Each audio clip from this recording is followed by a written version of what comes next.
Holland's track record this season doesn't give much hope to his rivals. Going 4 for 5 on wins implies the multi-time champion is still in impressive form. But Spa is a different beast. With the slipstream making it hard to shake off chasing cars, will those around him manage to outthink David? We'll find out soon as we get ready to watch round 6 of the PRL Formula 3 series, and you'll see it all live here on the Global SimRacing Channel and the iRacing Esports Network. Hi, I'm Joe Peak, and with me in the booth is Nick Schmeg. Behind the scenes is our director, Sean Crackers Ambrose, and he's using cameras provided by Dougie Beard. Spa is a track that needs little introduction from most race fans, but we're always getting new viewers, and you never know who's just dipping their toes into the racing world. So let's head down to our track guide to learn some more. Welcome to Spa-Francorchamps. Less than an hour's drive east from the German border, this Belgian track has come to define racing for many different eras in the sport. It's no wonder it continues to entrance drivers when you look at the stats. The 7 kilometers over the course of a lap includes more than 330 feet in elevation change as it weaves its way through the Ardennes forest. Packed into this is 19 turns, some of which are considered among the most famous in the world of racing. Corners like La Source and Blanchement have been on the lips of drivers for decades. But by far the most notorious is Eau Rouge and Rétillon. Typically referred to in name by just the first section, it dips low and swings left, then compresses and climbs to the right up a massive hill. The sequence ends with a completely blind crest that sweeps to the left and leads onto the incredibly long Kemmel Straight. The bravery required to be fast through there will pay off towards one of the most popular passing spots at Lacombe. Eau Rouge is exemplary of the rest of the circuit though.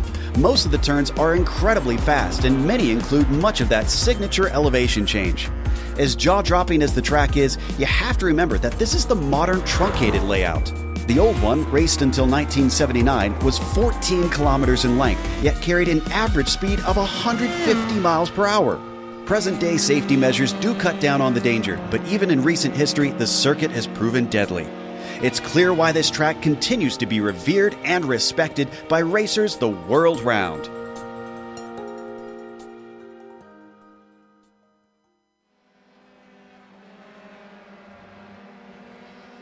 And see why this is popular, not just with drivers, but fans as well, with some of the scenic views that you have around here. But Nick, why don't you get into the nitty-gritty about this track for us? Yeah, we certainly have some great scenic views here in Francorchamps, Belgium. At the Circuit de Spa-Francorchamps, a 19-turn circuit, over 7 kilometers on the dot, over 4 miles though. So it's definitely a big track. Everyone knows it in the racing world as a historically iconic and a very fast track. And even for the F3 drivers tonight, it's a very fun track to drive on. However, it's a very difficult track to race on. You have some great passing zones, of course, like the draft on the Kemmel Straight. You have La Source and you have the bus stop chicane, but you have a lot of wake from the car in front of you through the fast sweepers from turns 11 to 18, and you'll need to keep up and be extra consistent to have a shot at making a pass tonight down in those regions. Now, the big thing, Joe, that I'm worried about tonight is incident points. 11 of those gets you a pass-through penalty in this series. And this track, of course, is notorious for its track limits. Yeah, there's a lot of paved runoff out here. And like you said, fast corners means you're really pushing those limits. So we'll talk about that more in a second. Before we do, let's discuss our sponsors. Ready to compete compete against the financial markets, supporting over 60,000 users across the globe. NinjaTrader provides award-winning trading software and brokerage services. NinjaTrader is always free to use for advanced charting, backtesting, and trade simulation. Visit NinjaTrader.com to get started with a risk-free trading simulator and start tracking your performance. Today's broadcast is also proudly sponsored by ButtKicker. ButtKicker products add an incredible immersion and realism to any game. Feel every nuance and truly put yourself in the driver's seat. Check them out at thebutkicker.com. Now, the championship in the drivers is a bit one-sided, but it's not completely out the window yet as we take a look at that. And 12 points separating Holland and Seitz. Seitz at least has been getting consistent results. He's also been in the top 5 in all 5 rounds we've had thus far. Only 1 win versus Holland's 4. Then look at this down here. A tie between 3rd, 4th, and 5th. So Roy, Cuero, and Hermer. At least one of them is going to come out on top after today. There are some bonus points that we'll talk about in a moment that could leave us with a bit of a tie, but I can't imagine that we'll stay in this position. See which of them manages to claim that coveted third spot. Now, there is a team's championship, and Nick, I believe you have the deets on that. Yeah, and this is definitely not one-sided. Rust Racing Iron, actually, like I said last week, is Greg Seitz's team, and he, although he sits in second place in the drivers' points, like you said, he sits on top of the team standings. Now, David Holland, who races for Vantage Azzurro, he sits 4 points behind. Now, it was about 5 points a difference last week, so he's certainly closed that gap with the help of his teammates. Below that, a bit of disparity between these three: Rust Racing Steel, Lavoie Motorsport, and Punto CL Racing, who, because of Mauricio Cuero, has 5 top 5s this season of the 5 races. An impressive run there from himself. Now, let's also take a look at today's race and those details. We are in round 6 out of 10. 45-minute race that they'll be holding here today. Not too many laps that you can complete, especially in these F3 cars that will be more about just trying to be ahead at the line with the draft that we talked about before as well.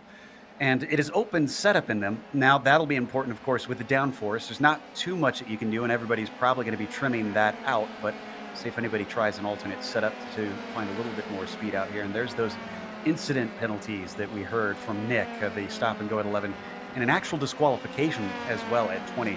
I'm hoping that anybody who gets that 11 incident stop and go penalty will slow things up a little bit to avoid getting DQ'd at the 20. And there's the bonus points that I mentioned as well at the bottom, one of which is underway right now, which is the qualifying for pole position for that bonus point. We'll get to that in just a moment. Before we want to tell you about the iRacing Esports Network, which you're watching this on right now. Make sure and subscribe to the channel. Very easy to do so. All you got to do is click the big red button that says subscribe. And also, while you're here, consider maybe joining on iRacing. Check them out at iRacing.com, and you too could race in this series.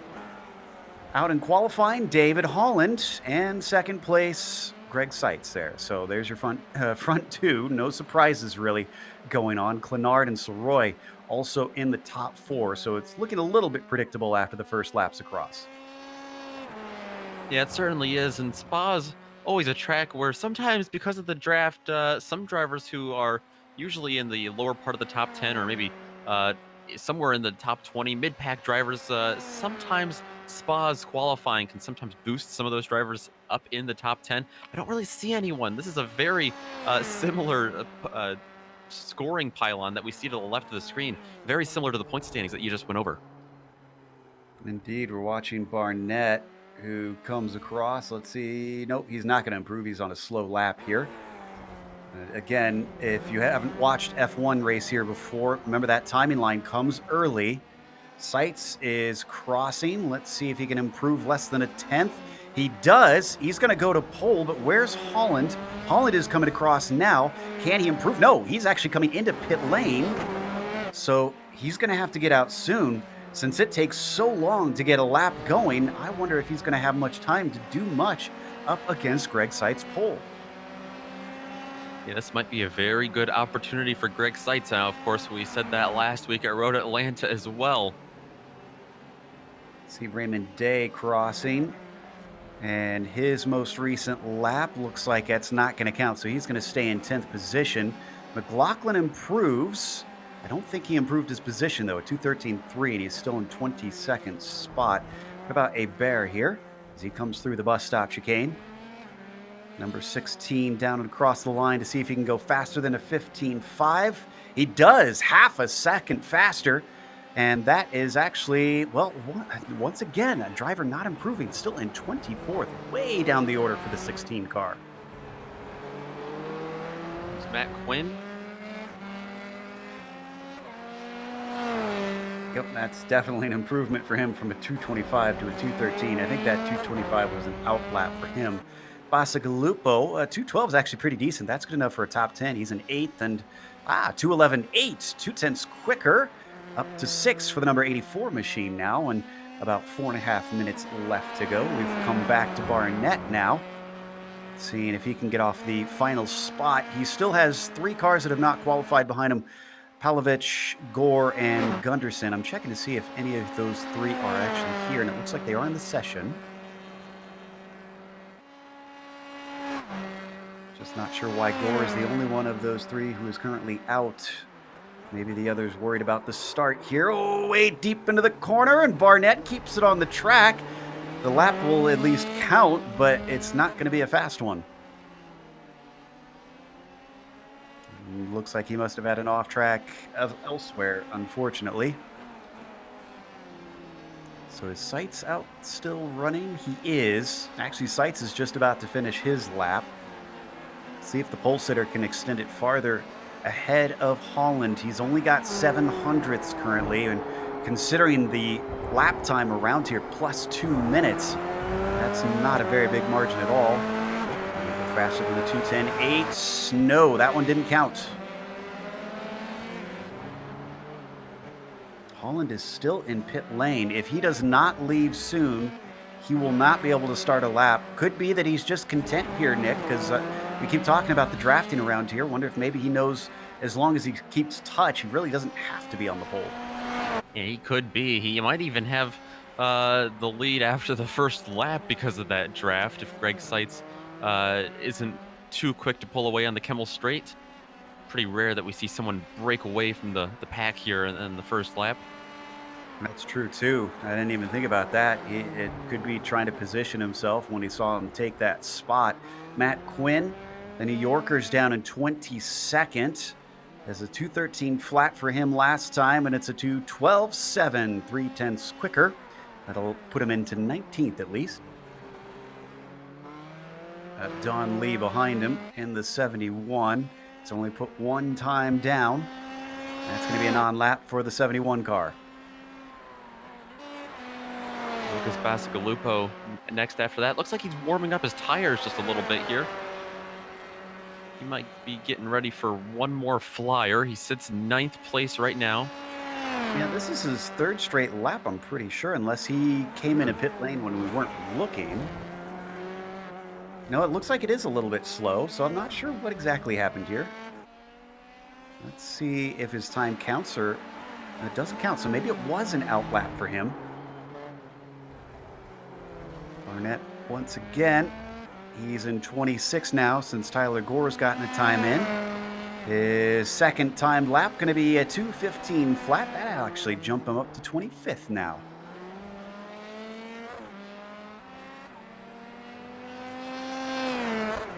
Checking to see, let's see, Soroy just crossed the line and he had a off track somewhere along there, so he's on his final lap right now, actually. Tyler Gore, we see with one time on the board. Does he put a second one? No, he does not. So he'll get one last shot at it. Sights coming up to the line, and he's ahead of Kranefoos, who is his teammate. Maybe giving him a little bit of a tow. Non-lap there for Sights. I thought I saw him slow earlier, so I think maybe he was just also preparing the car.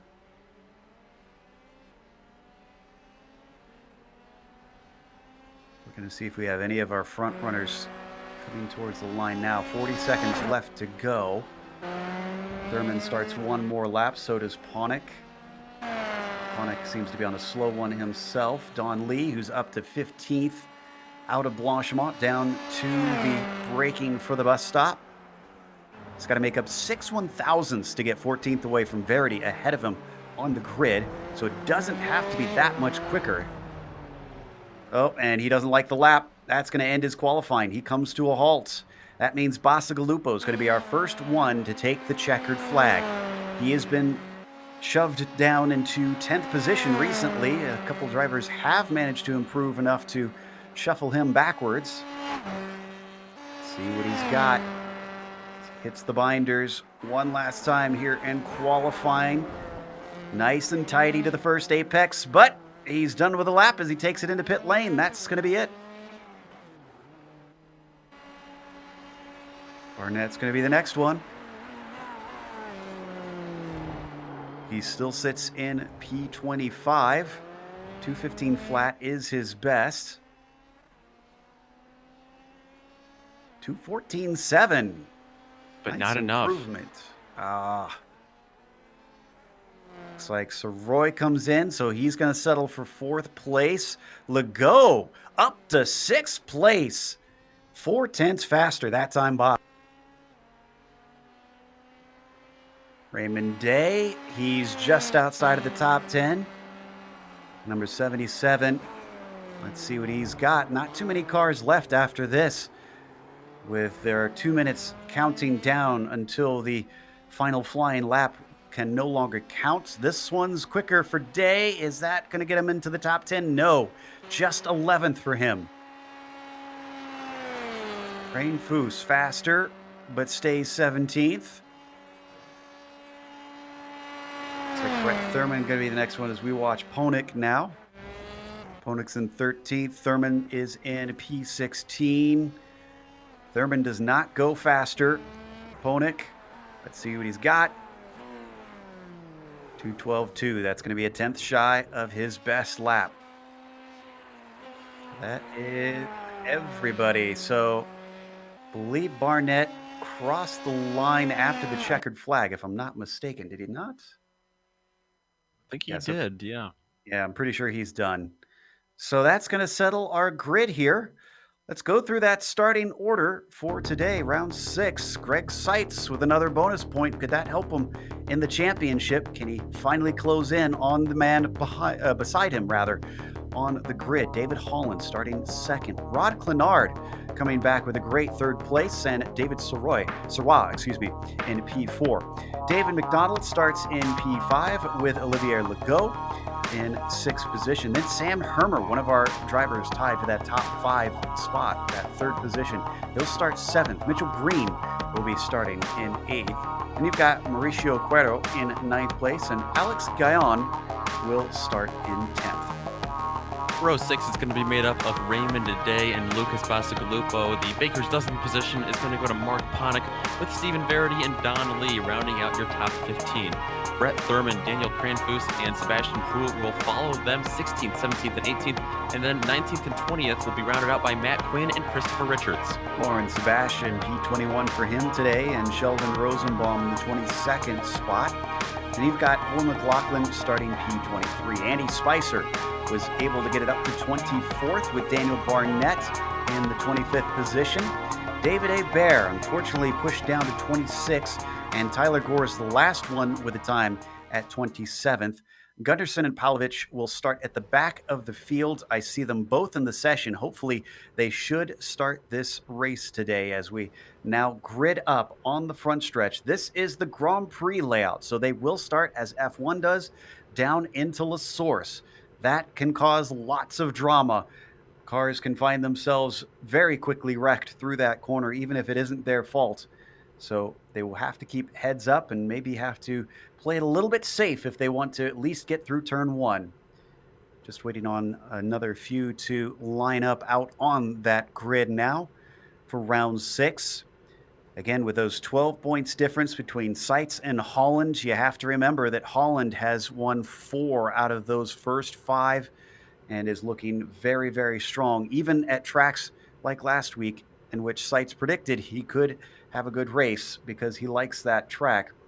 So how are things going to fare here? I think just about 5 or 6 more drivers that need to be out there on the main straight, the pit straight, down into the hairpin. Then they will wheel it towards Eau Rouge, up and over the crest, and the very, very long, Kemmel Straight, which, as we mentioned, will open things up for the slipstream battles. Barnett, Seitz. I see Gunderson is not lined up quite yet. In fact, our pole sitter is Seitz, so waiting for him to try and make his way to the grid. That'll be a travesty if he doesn't get out there in time. There we go. Now he is on our starting grid. Looks like Gunderson might be starting from pit lane here. He is the last one to go. Hopefully he will be able to start this race. Not seeing him line up, and the time is running out. In fact, it is over. So the engines start to rev as the lights come up here for round 6. Green flag is out. off the line. It looks like a decent start for Seitz. Doesn't cover off Holland, goes to the racing line instead. Behind them, a battle for third place is Serrois and Clenard are trying to sort that out, and Clenard's going to get the third. Is it safe through La Source? It looks good. Everyone looks good. A couple of two wide battles, though, still going to be raging as they go up Eau Rouge. Now, Greg Seitz has a hefty lead, but it's going to shrink because David Holland's going to have a toe on him, and Clenard is going to have a toe on Holland. Starting to gain up the Kemmel Straight. Gaining quite a bit, in fact. And though he was covered off at first, now he comes back to the racing line, so Seitz feels good enough that he can hold him back for now. This can also cause some chaos as drivers cycle into Lacombe, but looks like all the side-by-side battles are going to come out clean. Yeah, everyone looks good so far, even in the back of the field. I haven't even seen anyone go off track yet. Great job by everybody. Saw some fanning out back there in the mid-pack as they headed down into Rivage, but nobody was able to make an overtake amongst them. So your order for the top 5 for now as they swing it through Pouhon is Seitz, Holland, Clenard, Serrois, and McDonald, all basically in a line. McDonald might be under threat, though, because Cuerto is all over that rear wing. And look at him, stay to the inside, takes a dive into there. McDonald doesn't defend. Into Fanyes, it looks like Cuerto's going to have it. Cuerto made up a couple of spots on the Kemmel Straight. He actually started back in 9th, and he's already up there. Good bit of gain there from the 79. Donald might lose another one because he's a little slow coming off of Stavilo, and now it's Legault in the 88 who is behind him. Starts to put pressure on. They're going to have to fly through Blanchimont. Very fast left-hander, and then he could maybe try something into the bus stop. 4 of them all together. No, it's going to be McDonald going on the attack, back on Cuerto. Cuerto holds him off to the inside. Through the bus stop, we got a big wreck behind them. 4 cars involved here. And it's continuing to go. Oh, yeah, and I think looks like Raymond Day in a separate incident there as well that's collected a few more cars. Alex Gaillan involved in that as well, yeah. Let's take a look at the replay. The first bit of contact is between Bacigalupo and Verity, who have big, big hits. And yeah, then, go ahead. Bacigalupo was on the outside, and I think he was... It's so hard to tell. So many cars clustered together there. There you see some major contact, and then they all pile in. Yeah, a few more pile into that one. And then a separate incident with Green and Gaillan. Yeah, they go 3 wide, and Gaillan gets tipped around, and he's unfortunately going to take Day with him. Here's the second one. Oh, Green was trying to avoid the first accident, came back on the track and clipped Gaillan. And unfortunately, Raymond Day piled in. They managed to avoid all the mess in some of the early difficult corners, and then it's the last one that winds up catching them all out. That hasn't changed much at the top. As we watch this battle on screen, this is Day being... overtaking Verity, it looks like. Ooh, both of them going way off course, though, through Pouhon. Wonder if they're suffering from some damage. Tyler Gore's going to take advantage of that. And number 7 up to 18th. He's not able to get by Day, though. Yeah, I think some of these cars are. I saw Stephen Verity do the exact same thing behind him. See Don Lee in pit lane, Andy Spicer as well. Bacigalupo has retired. Gunderson looks like he never started the race, sadly. Boy, this isn't over, though. Here's Day, still a sitting duck, lacking straight line speed as Tyler Gore goes the long way around, but he's not done. Are they going to go side by side through Blanchimont? They're going to try. Gore's going to go off track to try and save the car, but it'll give him the position.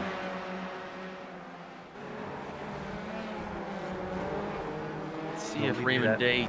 No, Raymond Day's going to stay on track here. Thought he might head to the pits.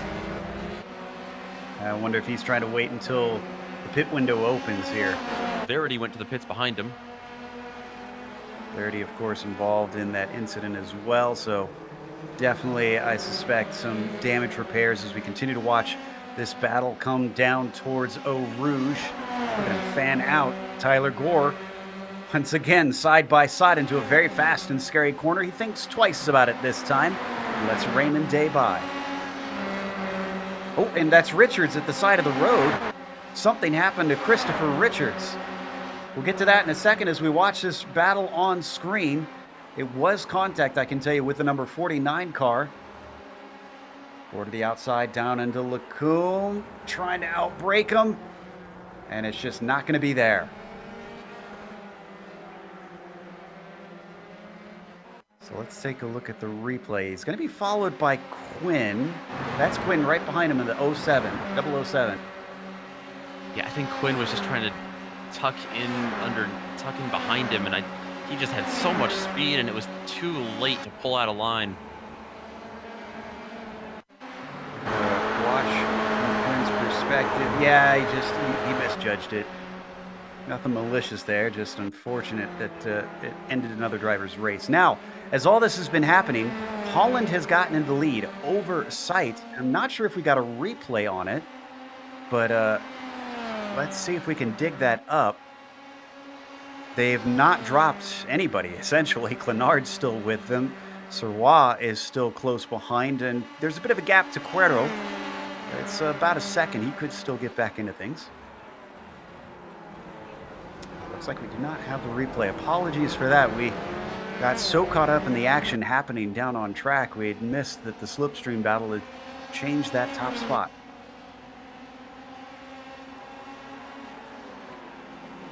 Rod Clenard in third place looks awfully racy. He's been peeking to the inside of Greg Seitz a couple times. He's certainly a lot closer to Seitz than Seitz is to Holland. Yeah, and that makes me wonder if Clenard's just kind of waiting and seeing if Holland starts to stretch away, maybe Rod will go on the attack, and this would be a good spot to do it right here. He's given just enough of a car's width to the inside. He's going to move up in P2. Now is Seitz going to try and fight back? Nope. He gives a little bit of a lift. He lets him into the racing line. That actually closed the gap mildly to Holland. Yeah, so I'm wondering if Rod Clenard can catch David Holland. I suspect it's more to do with that leapfrog that they did. He got an extra boost to speed. If they keep doing that, that could help them out quite well. So with all this going on, let's see if we've had any other big movers.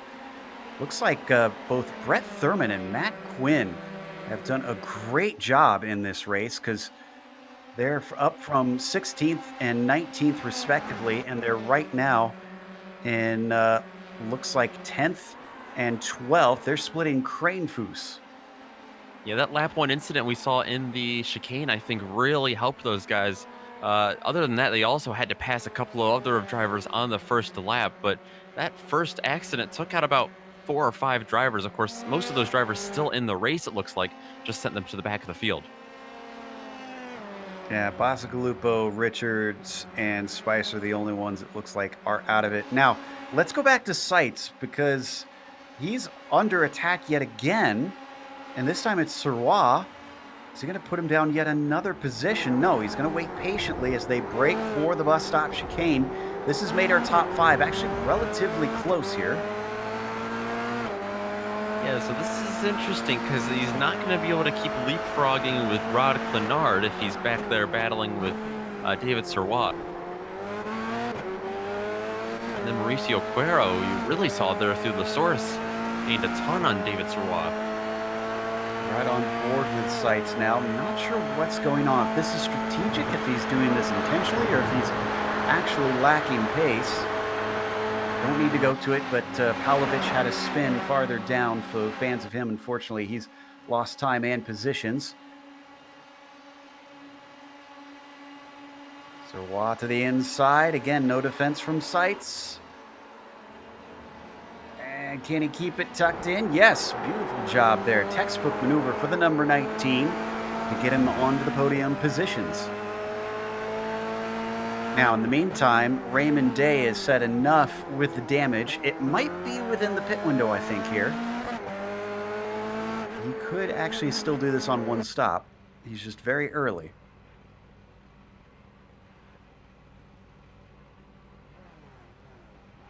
See him taking his repairs, and it's a long one for him, so definitely getting that car banged on. Berto still on sights. Is he going to let himself fall all the way from the pole to 5th here? He's already 2.5 seconds behind Holland, who is pulling away. It's 1.1 seconds ahead of Clenard at this time. Yeah, Clenard's not going to be able to catch him, I don't think, at this pace. He really had help back when Seitz was drafting with him, like we saw a couple laps ago, but he doesn't have that now. On board with Mauricio. Coming up to Blanchemont, and he's very close behind him. If he can withstand the wake here, and he does. This time we get a defensive move from Seitz. He's had enough of this. He's going to give him just a card's width, but it's too late into the corner, braking very heavily and very late, blowing it. Mauricio Cuerdo falls back to 5th. And both of those drivers, it looked like, suffered off tracks during that exchange, and they didn't even change position. They've got to be careful. Let's see, did Raymond Day get back out on the track? Yes, he did.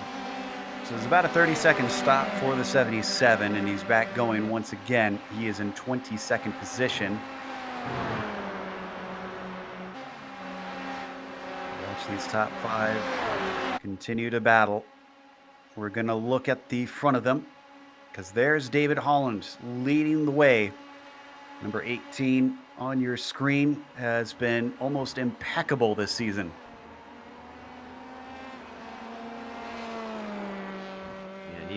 Pretty much pulling away or managing a nice gap of about a second right now. I think we got a change of position between Ponik and Prue potentially. Looks like not quite. There was an attack, but Ponik down in 14th was not able to get it. What should have been getting it back, I'm hearing, as he's lost it earlier in the lap, or potentially last lap. Ponik certainly looks like he's making a couple of stabs at it. Just can't. This is not the right place of the track, I don't think, to get a pass done. Oh, absolutely not. Yeah, this is tough to try and overtake through here. We're on board with Ponik right now. The car ahead you see is Prue and the black and orange machine. Separating the two of them. And you want the slipstream. You want those easy overtakes at this track. And I wonder if Mark maybe waiting until he gets out of Stavelo. This is one of the faster portions of the track, way off. Prue knows he's got to get on that throttle early, and he's going to sacrifice one of those incident points to do it. It might just work out, though, because he is well ahead of that 34 car. Yeah, that might have just snapped the slipstream between the two. We'll see if Ponik can gain anything here through the bus stop. Might be able to outbrake him a little bit. Yeah, I don't think he was able to do much from it. So, smart move there by Prue. Now, again, he can't do that too many times. You've only got 11 of those incident points. And that's assuming that he doesn't have any spins or car contacts, too. Going back to Seitz, who's still holding on to 4th, but just. Let's see if he survives this time along the Kemmel Straight. They're already side by side. Cuero's got a little bit of slipstream from Serrois in front of him as well. That's going to help him try to hold the outside. He's going to be able to do it. That'll get it done. So Mauricio Cuerdo is now up into 4th, and our pole sitter somehow just slipping backwards and backwards. Not sure if it's the setup, if he just doesn't seem like he likes this track very much, but this is very strange for Greg, who has been racking up second places this season. Let's jump a little bit behind them, because it looks like Legault, Hermer, and McDonald are in a nice little three-way fight.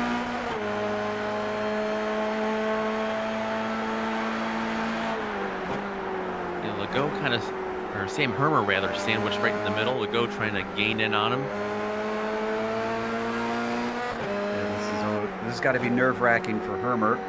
Not only does he want to try and stay close and attack on the car ahead, but he's got to play defense at the same time. Eyes everywhere for that number 11 car. He's going Gonna give a nice toe to Legault. They come up to Blanchimont. Legault riding in the red, white, and black machine. The iridescent blue belonging to Hermer.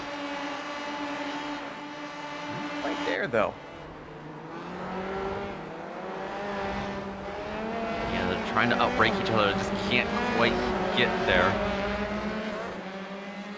This is one of our closest fights right now. Yeah, someone who did really gain there through the bus stop chicane was Greg Seitz right in front of this battle. He really did close that gap to Mauricio Cuero after he got around him. But I think that might just be opening up again. He could try and re-attack him. It depends on how feisty he's feeling.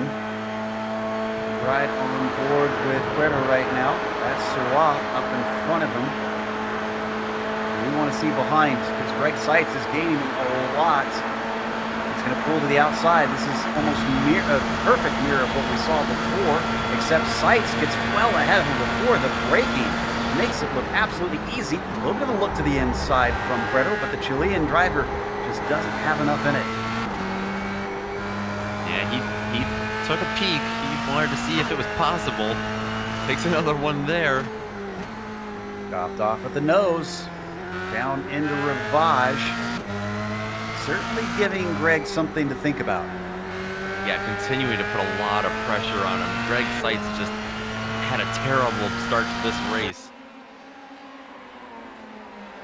So not the way he wants this second half to start off. And again, unless he's doing something sneaky here, if his car is in fuel save mode or if he's trying to save tires.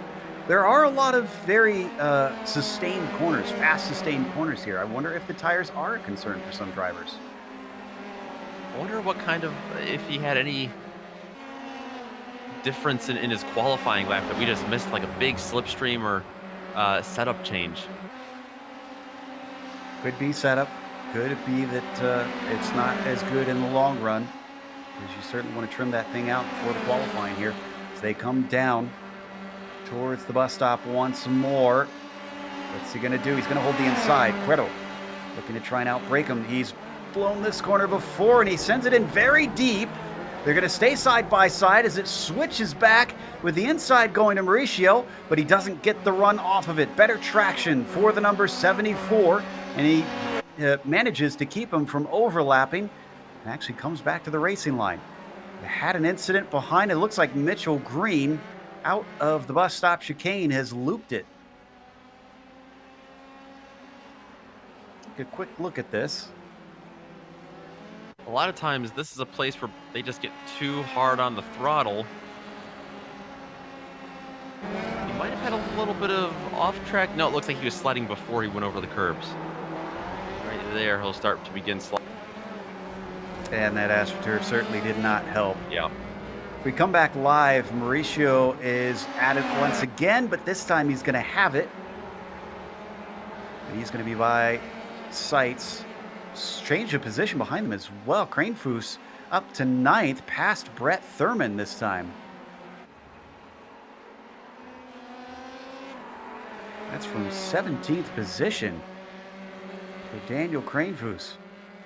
Yeah, Kranefuss, haven't really been seeing him involved in battles. We saw Thurman a while ago with Legault, but Thurman has fallen back significantly, and Kranefuss did a great job catching him. Getting close to halfway now in this 45-minute race. So I wonder if any of these drivers who are battling a lot in these slipstream fights will try and duck away and shake their rival by setting some fast laps. Do watch Thurman and Kranefuss on screen.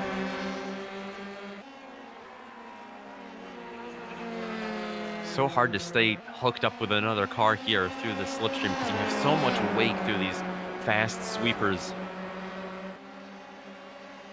Yeah, those big wings certainly disrupt things. And he's sticking with them. It's about 3/10 between the two of them. That's Thurman in the green and white that you see, and the blue car, that's Daniel Kranefuss. He's going to be plenty safe by the time they come down for the final corner. Let's see if either of them decides to pit this time. No. Everybody content where they are. in front of these drivers. Sam Hermer on that last lap was able to reel in the battle between Greg Seitz and Quero. He is right there with him as they are about to head up Eau Rouge. And Hermer, of course, teammates with Seitz. How nice is he going to play? Looks like Seitz might actually have a chance. Once again, we're going to play leapfrog. Up the long hill and into the braking of Lacombe. Quero, that one almost looked cooperative this time. Yeah, I think he definitely wanted to stay there on that inside line, but I think he knew better to get back in line because you don't want to lose a position to Sam Hermer and then have two teammates right in front of you.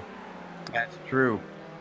So just having to play defense instead of going hard at it and trying to take the position right back. His fighting style so far into this race has really been to just try and get it right back immediately.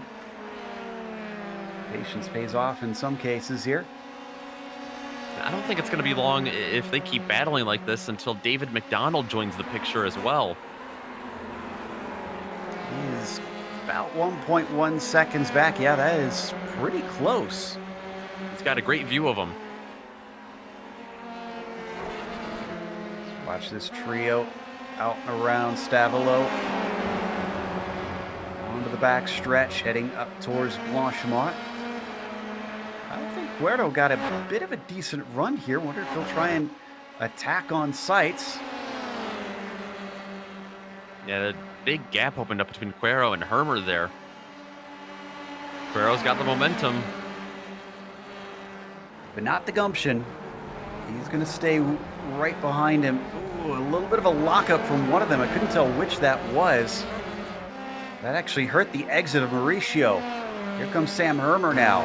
Got a car length and a half behind. Right on board with Samuel.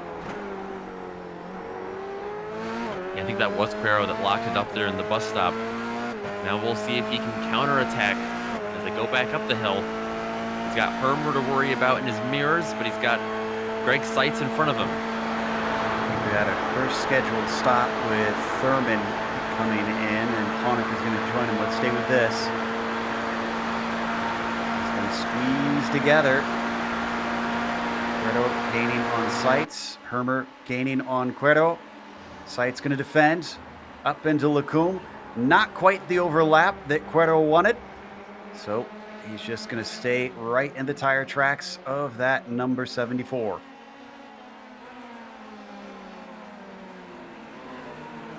Quero gets really close through this turn, I've been noticing. Definitely good on the brakes. Maybe a little too good yeah. for his own well-being sometimes. Yeah, I hope that doesn't backfire on him later in this race. Boy, they are really pushing the limits through Pouan. Oh, yeah. Getting close to those off tracks. A couple of these sweepers, they all kind of take different lines through. Trying to gain on one another, and it just all kind of stalls out in the end. It's got to be frustrating for the three inside the cockpit. And then Quero has tried this one before with mixed results. This one looks a lot closer, though, coming out of the Stavelot corner. Right on board with Seitz. Quero is now right up behind him. There we see. That's the number 79. Oh, late dive as he leaves the door open. And Seitz is going to let him through. Oh, that takes him into pit lane, though.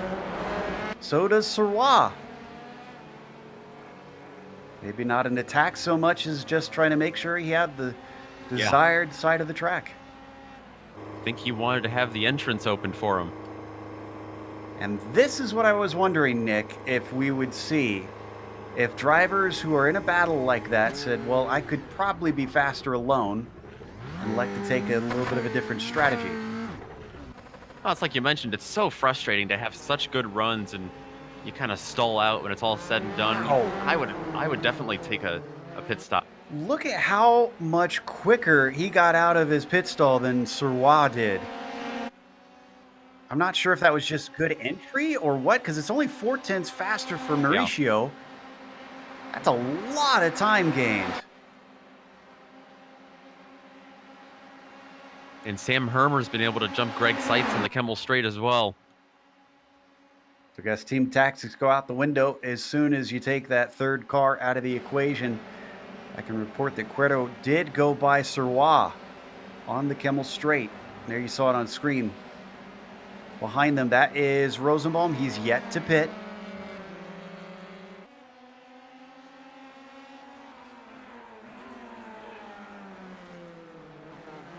Wonder if we'll see anybody make a response to some of those front runners coming in. We've also had Thurman, Green, Quinn, Prue, Pawnick, Verity, McLaughlin. They've all taken scheduled stops. Curious to see what our leader does, David Holland. He's got a lot of options here, it seems. Oh yeah, it is wide open for him. Another note on those pit stops, Ponick and Verity, I believe, are the only two that have taken tires. Everybody else is fuel only. Holland is in. Goes in. Clenard is going to follow. Hermer and Seitz as well to come in together. David McDonald, a late lunge to pit road. I think this is going to be everyone. Here comes Olivier Legault. That looks like a very small pit window. Yeah. Cranefoos. And then That's, up that next, leaves yeah, is Cuero. the first of our drivers who have already pitted. And he's gained one position in that, coming out of the pits, past David. Holland, we're waiting to go. Holland gets going just as Seitz went into his stall. And this is going to be well clear, so David returns to the lead. And Cuero's going to come out, or Rod Clenard is going to be right in front of Cuero. Cuero's going to get around Clenard. Wow. That was a phenomenal jump in the pit cycle for Mauricio Cuero. Left one battle and joined another. That other battle is erupting now with Clenard going to the outside, up into Lacombe. He's going to have to fight for it, keeping his nose in, and he's given space, but he can't quite muscle his way past, so that's going to allow Clenard back into second. Cuero's going to peek underneath here, and he's going to have room. Rod Clenard has to go very wide here. Way too wide, a little too generous from the 027. I'm surprised David Serrois wasn't able to take advantage of that. Absolutely. It's very lucky that Clenard was able to keep it not only on track, but just lose a single position. That'll slot him into third. Now, where is Seitz on all this? Oh my goodness, Seitz is just having a miserable day. He had a bad pit stop. He comes out far behind his teammate Sam Hermer. So they're not even going to be able to draft together. In fact, Seitz is closer to David McDonald, who is behind him, and I wouldn't be surprised if he's able to become a threat here soon to that position. The points loss from this finish is going to be crushing. Just utterly crushing, unfortunately.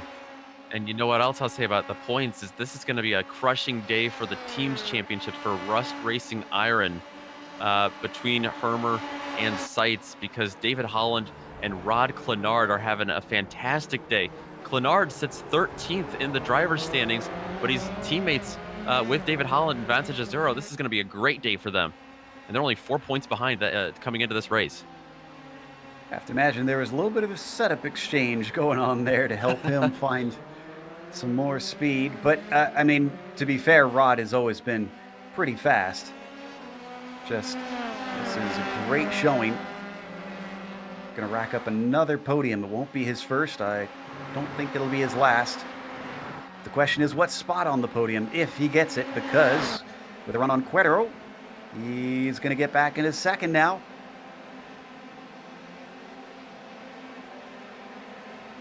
It's going to go defensive. Oh, but then he comes back to the racing line and leaves the door open. And we've seen from Cuero, he's going to take any opportunity. Almost gets the overlap. Does get the overlap coming through Malmedy. What a move around the outside of that final apex, but it's another right-hander The wrong side. Oh, and they come together. They're going to tangle into the wall. One loses a position, and Sirwa is now smiling as he regains second place.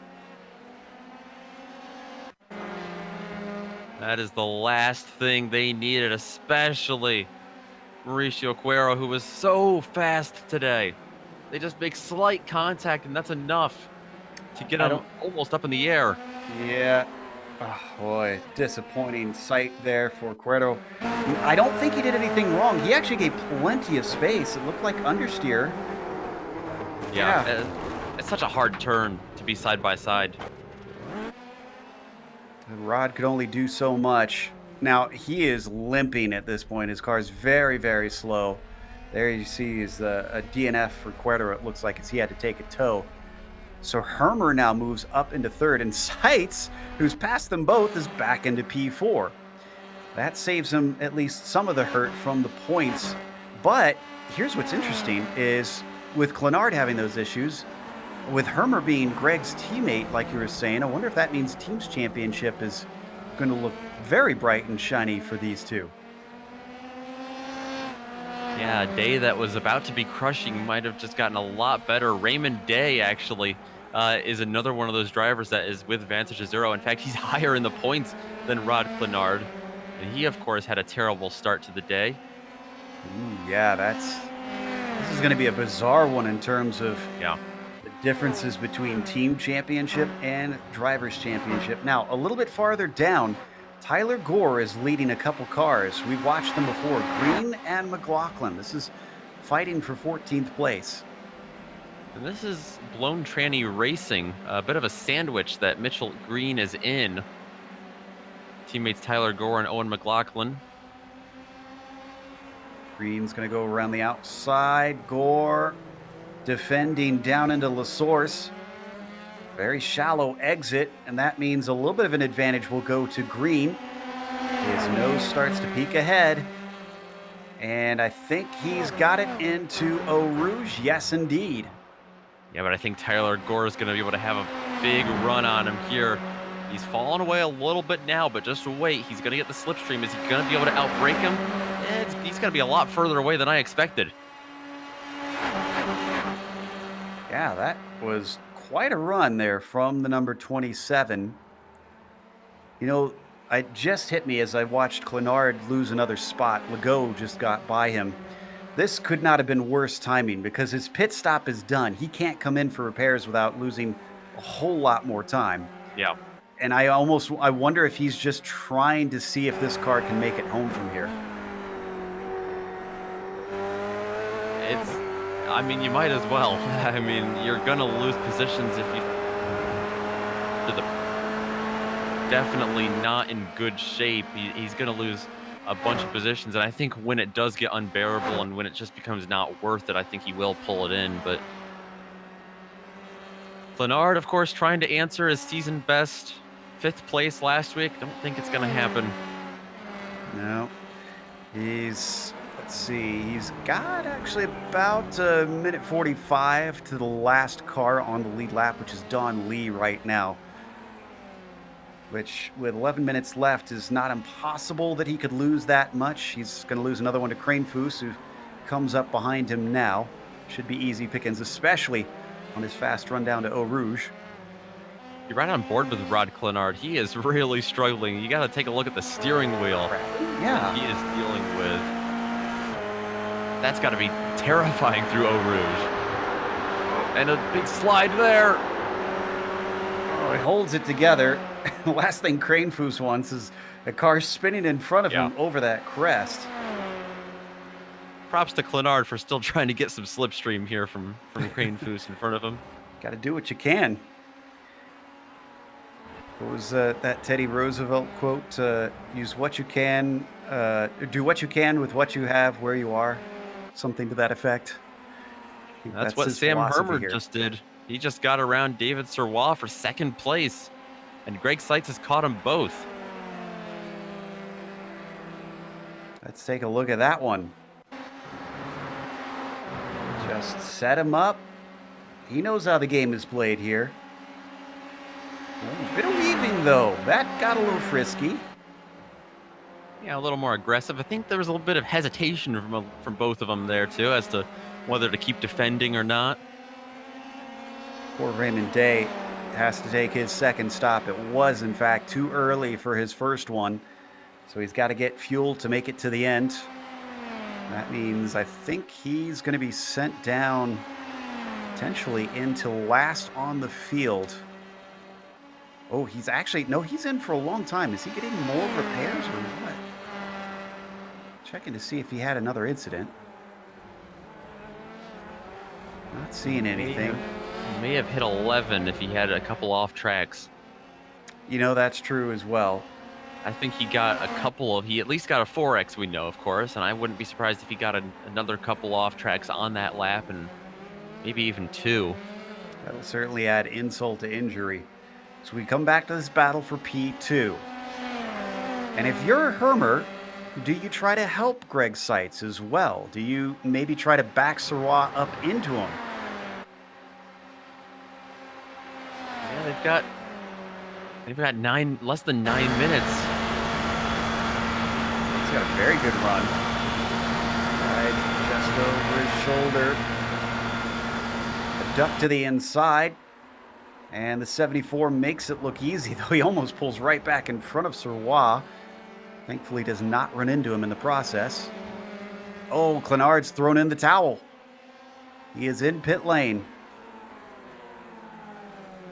Car cannot continue as it was. Just a string of bad luck, it seems, for him this season. Had a nice bright spot last week at Road Atlanta with the top 5. Other than that, just a rough start to the year. Well, let's contrast that. Let's put the cameras on a man who's had lots of good luck. Of course, Roger Penske says the harder you work, the luckier you get. So David Holland must be a pretty hard worker as he comes out of Stavelo here. It's currently 7 seconds ahead of Sam Hermer. He's not been challenged. In fact, he hasn't given up the lead at any point in this race. He has been very dominant, not just today, but all season long, like you said. And we wondered if it was strategic for him to start second. I don't think he needed it. I think he was going to get to the top spot one way or another. Think about the only thing it's going to deny him is the Grand Slam. Lead every lap. Now, does he have fastest lap? I'm actually curious. He does not. I see a 2:11.3 for Seitz. And I think that is the quickest on the board.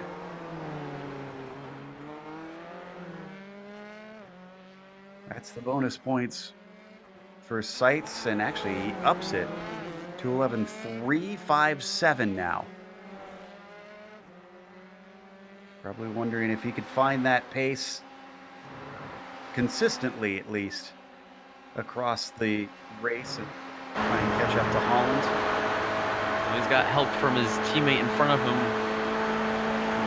Brett Thurman in a second time as well. I wonder if this is another off-track penalty. Yeah, wouldn't be surprised. We'll have to see how long his stop is here.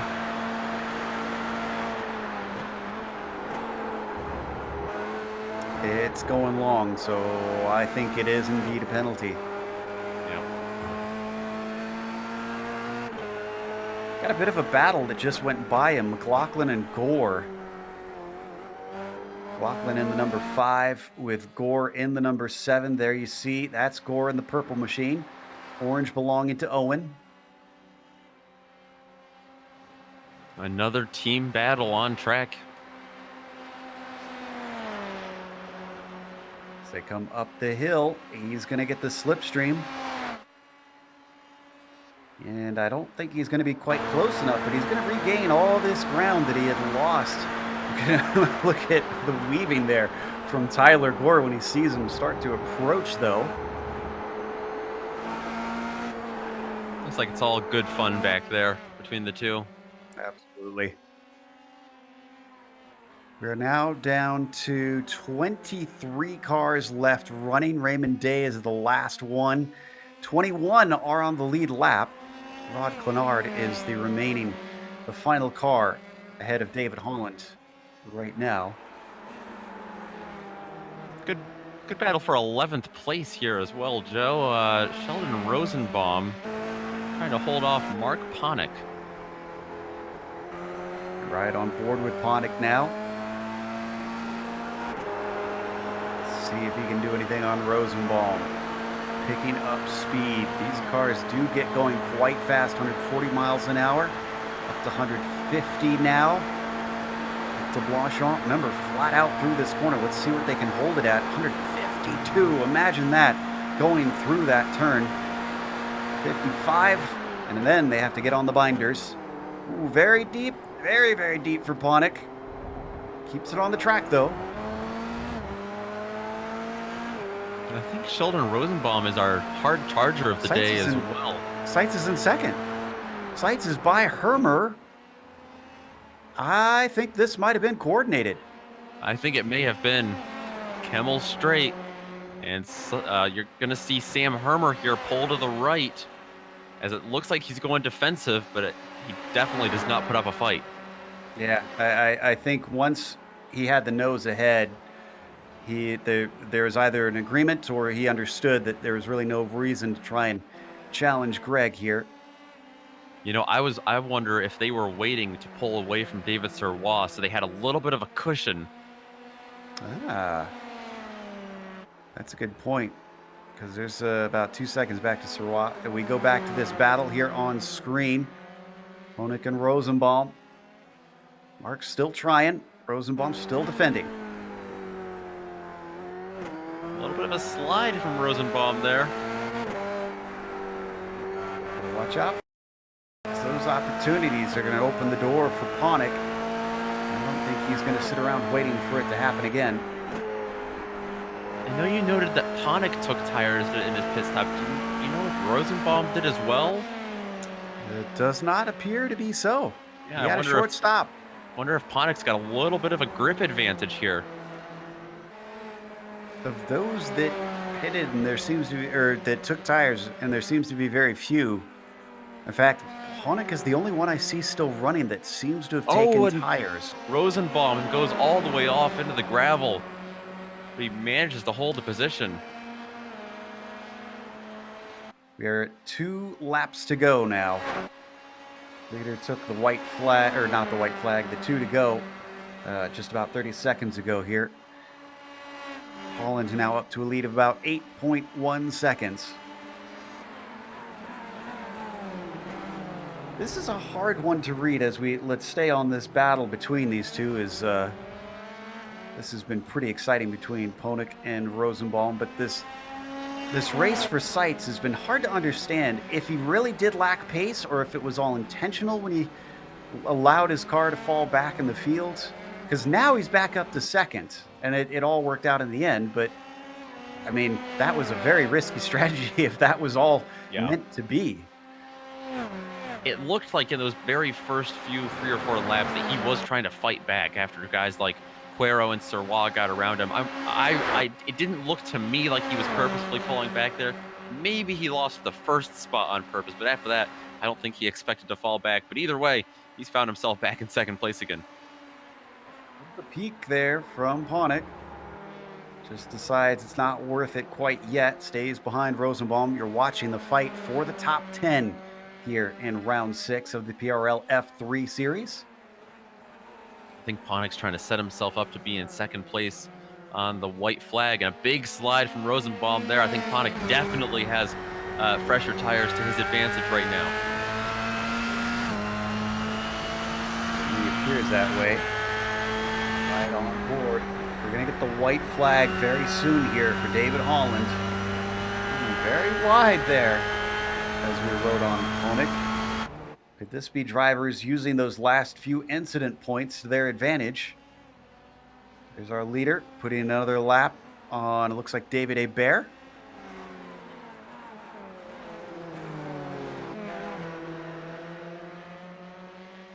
So you were saying that you think Ponick wants to be the second car in line here. Do you think he's playing games? Yeah, I think he wants to jump him on the Kemmel straight because I don't think Rosenbaum's going to have the grip to get back around him. I think Mark knows that, but he is gaining in significantly here. I wonder if he's going to try the lunge now. Might not have the choice. Defending, Rosenbaum's going to try and make it difficult for him. He sends it in deep into the corner. Maybe an over-under attempt. Oh, and it's going to be a good one. A little bit of wheel spin, though, for Mark Ponick. Could that deny him the chance that could have been so much easier? He's not as quick as he needs to be. Coming up to La Source, down into the corner. Another shot for that up and over maneuver. Doesn't quite work coming out of the hairpin. He's going to have a big run, though, up through Eau Rouge. And if he doesn't get him there, he'll certainly get him on the Kemmel Straight. The question is, though, where will Rosenbaum go? Certainly, you think he's going to go to the right to defend. He's too close, though. He's not going to get enough of a run. Now that he's pulled out in the clear air, he doesn't have enough momentum. Mark Ponick, again, on the wrong side of the track as Rosenbaum defends for that 10th position. He's good on the brakes. And he keeps it clean. They managed to stay away from one another through Lacombe and into Malmedy. Another crossover attempts. Another little bit of wheel spin. Ponick just too greedy with his right foot. Ponick's going to dive in underneath here. He's not going to be able to hold on to it. Around goes the 34 of Mark Ponick. Mitchell Green able to slip by as well. It was a valiant effort. You give him credit for trying, but it's not meant to be. This guy who's been trying very hard, I don't know if you could accuse him of being a try-hard, but my goodness, what a season it's been. 5 out of 6. Another victory for David Holland here today at Belgium. And teammates come across the line, 2-3, Greg Seitz and Sam Hermer. A good day in the points for them. Avoiding catastrophe, David Serrois and David McDonald.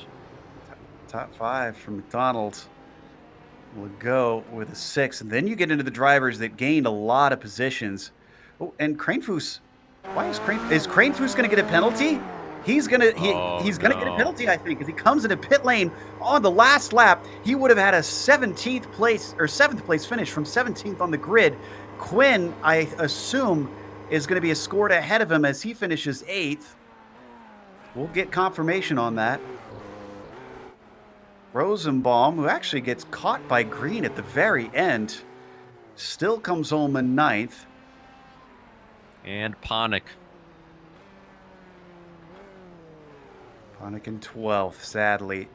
No battles from there on down, it seems, as everybody's very spread apart. Only 17 on the lead lap. We'll come back and try to confirm what happened to Kranefoos on that last lap. But in the meantime, stick around because we'll have all the upcoming races here on our screen, which will be followed by the driver interviews as well as the unofficial results. So don't go away.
to Spa. We just watched round 6 in the PRL Formula 3 series, and David Holland took yet another victory here. This one with authority, 9 seconds over Greg Seitz, who finished in second. Sam Hermer, his teammate, gathering a lot of points, though, for those two, and finishing in third. So Sirois, who potentially had a second place at one point, unfortunately succumbed to those two teammates who may have been working together, and to great effect, Sirois still getting a nice fourth on the cards. David McDonald finishing P5. Olivier Legault was 6th today. Matt Quinn got scored in 7th with starting 19th, so nice jump up. Prue from 18th to 8th, and Rosenbaum 22nd to 9th. Then you got Mitchell Green in 10th, and Mark Ponick starts the next slide. Indeed, Mark Ponick with that last lap spin. He will be finishing 11th place today. Tyler Gore and Owen McLaughlin, teammates who came battling to the line, 12th and 13th. Brett Thurman in 14th, and Daniel Cranefus, who was 7th on the last lap, but had a penalty that'll drop him double that down to 15th. Stephen Verity, Daniel Barnett, and Wayne Pavlich down 16th, 17th, and 18th. Those are the last drivers on the lead lap. Behind them, Laurent Sebastian and Raymond Day round out your top 20. From there on down, it's cars a lap down or more, many of them DNF'd, unfortunately, today.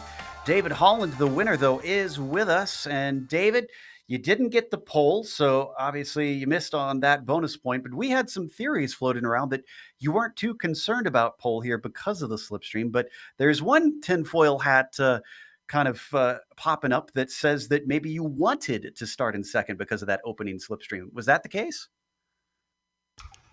Not really. No, I mean, truth be told, we were giving it all we had in qualifying. Rod and I were setting each other up for the draft as best we could.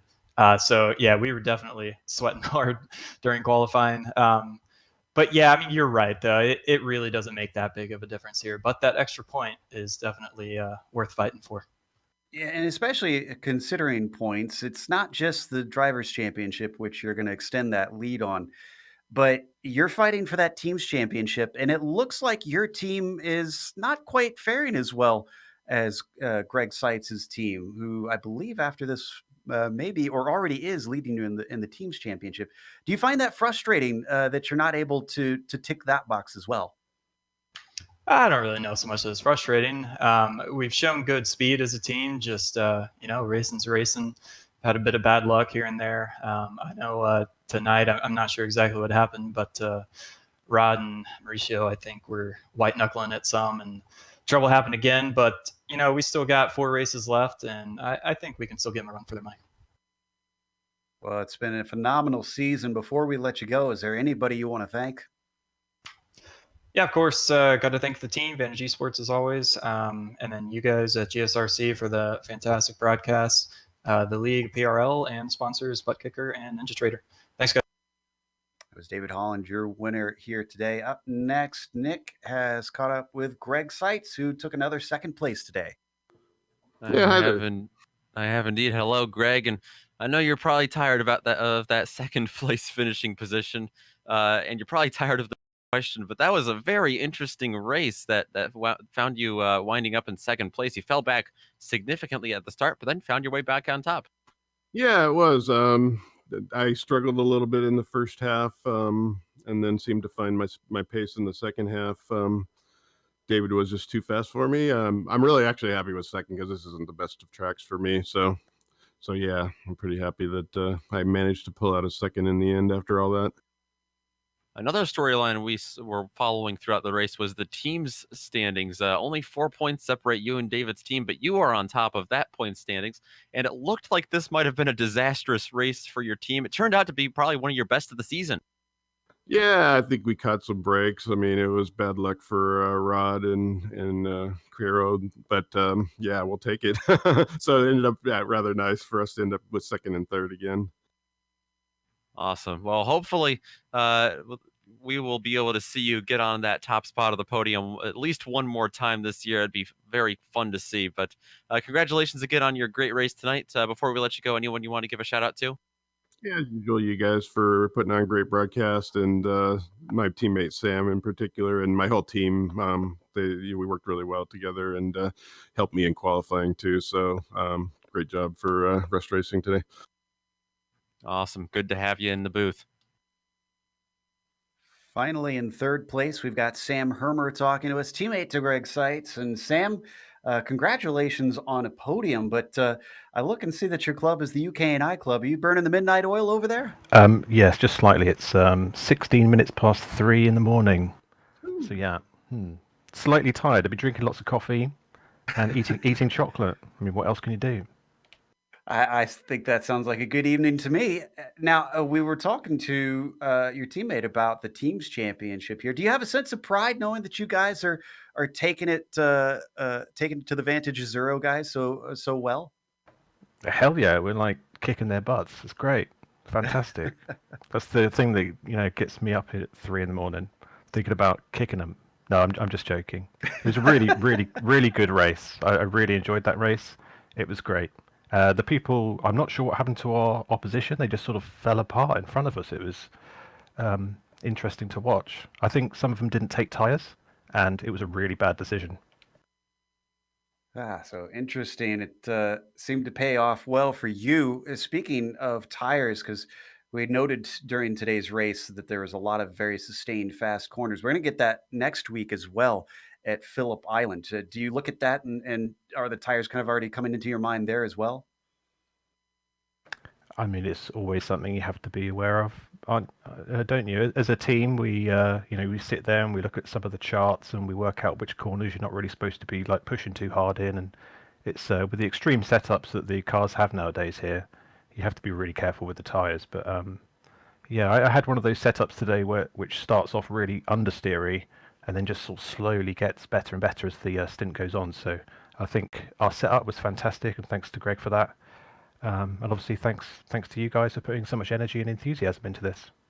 Well, thank you very much for the great show. And again, best of luck in a week's time. Cheers. Sam Hermer, third place, and on the Rust Racing Iron team. Now, we're going to close up as well with some thank yous. First off, starting with our sponsors, both NinjaTrader, who you can find at ninjatrader.com, and also to ButtKicker, who can be found at thebutkicker.com. Big thanks to iRacing for putting us on IESN, and make sure and subscribe to the channel just there below in the big red button. Thanks to the companies that provide the software and the hardware for our broadcasts. They're listed here on your screen. Additional thanks go to June Lalonde, who provides our wonderful music. See the screen for how to get a hold of more of her great work. Thanks to the team today, Nick, Sean, and Dougie. If you'd like to find out more about GSRC, including upcoming races, you can find it at globalsimracingchannel.com. You can also check out our social media, with Twitter being at GSR Channel, Facebook, Global SimRacing Channel, and Instagram at GSRC_Graham. As we mentioned, the next race is heading down to Australia for Phillip Island. That'll be April 30th, a week from now. At the same time, we have upcoming races for other series listed on the screen, so check those out and mark them down on your calendar. Tune in a few moments for the Throwback IndyCar series. Awesome action at Iowa. But until next time, race clean, race hard. See you on the track.